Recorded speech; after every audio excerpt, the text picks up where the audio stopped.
ಅದು ಈಗ ಡಿಕ್ಷನರಿಯಲ್ಲಿ ಮಾತ್ರ ಇದೆ, ಸಾರ್ವಜನಿಕವಾಗಿ ಎಲ್ಲೂ ಕಾಣಿಸ್ತಾ ಇಲ್ಲ. ಅದಿದ್ದಿದ್ರೆ ನಾನ್ ಭಾಷಣ ಮಾಡೋದು ನಿಂತಿರ್ಲಿಲ್ಲ, ಪದ್ಮನಾಭ ಅವರ ಆದ್ಮೇಲೆ ಮಾತಾಡೋದು ನಿಂತಿರ್ಲಿಲ್ಲ.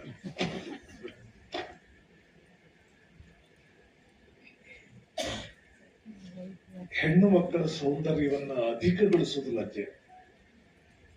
ಈಗ ಬಿಡಿ, ನಮ್ಮನೆಯಲ್ಲೇ ನಾವು ಹೆಣ್ಮಕ್ಳನ್ನ ಲಜ್ಜಾನ್ವಿತರ ಕಳಿಸೋದಿಲ್ಲ. ಅವ್ ಲಜ್ಜೆ ಅಂದ್ರೆ ಏನು ಅಂತ ಕೇಳ್ತಾರೆ, ನಾಚಿಕೊಳ್ಳೋದು ಅಂದ್ರೆ ಏನು ಅಂತ ಕೇಳ್ತಾರೆ. ಯಾವ್ದೋ ಹಿಂದಿನ ಒಂದು ಕಾದಂಬರಿ,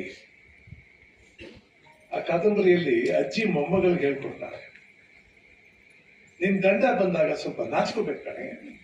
ಅದು ಚಿಕ್ಕ ಮಗು ಮದುವೆ ಮಾಡಿರ್ತಾರೆ. ನಿನ್ ಗಂಡ ಬಂದಾಗ ಒಂದ್ಸಲ ನಾಚ್ಕೋಬೇಕು ಕಣೆ. ಮಗು ಕೇಳುತ್ತೆ, ನಾಚಿಕೆ ಅಂದ್ರೆ ಏನ್ ಅಜ್ಜಿ? ಅಜ್ಜಿಗೆ ಹೇಳಕ್ ಗೊತ್ತಾಗಲ್ಲ. ಏನಿಲ್ಲ, ಈ ಬೆರಳಲ್ಲಿ ಇಟ್ಕೊಂಡು ಒಂದ್ ಅರ್ಧ ಹಿಂದಕ್ಕೆ ತಿರುಗು ಅಷ್ಟೇ.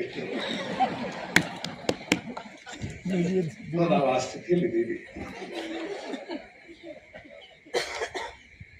ಸಾರ್ವಜನಿಕವಾದ ಸಂಕೋಚ, ಲಜ್ಜೆಗಳು ಕಾಣಿಸ್ತಾನೆ ಇಲ್ಲ.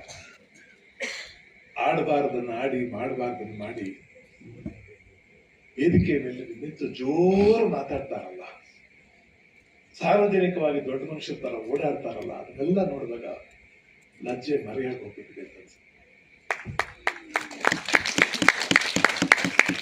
ಕಲೆ ಮತ್ತು ಸಂಸ್ಕೃತಿ ಆವಾಗ ನಾವೇನ್ ಕಳ್ಕೊತಿದ್ದೀವಿ ಅಂತ ಹೇಳಿ ಒಂದು ಕಥೆ ನಾನು ಯಾವಾಗ್ಲೂ ಹೇಳ್ತಿರ್ತೀನಿ, ಕೇಳಿದ್ರೆ ಇನ್ನೊಂದ್ಸಲ ಕೇಳಿಸ್ಕೊಳ್ಳಿ. ಹಿಮಾಲಯದ ತಪ್ಪಲಲ್ಲಿ ಒಂದು ಆರ್ಚರಿ ಸ್ಕೂಲ್ ಇದೆ, ಧನುರ್ವಿದ್ಯಾಭ್ಯಾಸ ಮಾಡಿಸುವ ಶಾಲೆ. ಅದೊಂದು ಕಾಡಿನ ಮಧ್ಯದಲ್ಲಿದೆ, ದೊಡ್ಡ ದೊಡ್ಡ ಮರಗಳ ಮಧ್ಯದಲ್ಲಿ ಹಾದು ಹೋಗ್ಬೇಕು. ಅವ್ರ ವಾಹನವನ್ನು ಒಂದು ಅರ್ಧ ಕಿಲೋಮೀಟರ್ ದೂರ ನಿಲ್ಲಿಸಿ ಯಾರಾದ್ರೂ ನಡ್ಕೊಂಡು ಹೋಗ್ಬೇಕು ಸ್ಕೂಲಿಗೆ. ಒಬ್ಬ ತಂದೆ ತನ್ನ ಮಗನನ್ನ ಶಾಲೆಗೆ ಸೇರಿಸೋದಕ್ಕೆ ಅಂತ ಕರ್ಕೊಂಡು ಬರ್ತಾರೆ. ಆ ಕಾಡಿನ ಮಧ್ಯೆ ಹೋಗುವಾಗ ಅದೊಂದು ವಿಶೇಷ ಗಮನಿಸ್ತಾರೆ, ಎಲ್ಲ ಮರಗಳ ಮೇಲೆ ಬಾಣಗಳನ್ನು ಹಾಕೊಂಡಿರ್ತಾರೆ. ಅದು ವಿಶೇಷ ಅಲ್ಲ, ಆದ್ರೆ ಎಲ್ಲ ಬಾಣಗಳು ಗುರಿಯ ಮಧ್ಯಕ್ಕೆ ಸರಿಯಾಗಿ ನಾಟ್ಕೊಂಡಿರ್ತಾರೆ. ಗುರಿಯನ್ನು ಗೊತ್ತಲ್ವ, ಒಂದು ವೃತ್ತಾಕಾರದ ಚಿಹ್ನೆ ಹಾಕಿರ್ತಾರೆ, ಅದರ ಮಧ್ಯೆ ಎಕ್ಸಾಕ್ಟ್ಲಿ ಇನ್ ದ ಸೆಂಟರ್ ಅಲ್ಲಿ ಸರಿಯಾಗಿ ನಾಟ್ಕೊಂಡಿರ್ತಾರೆ.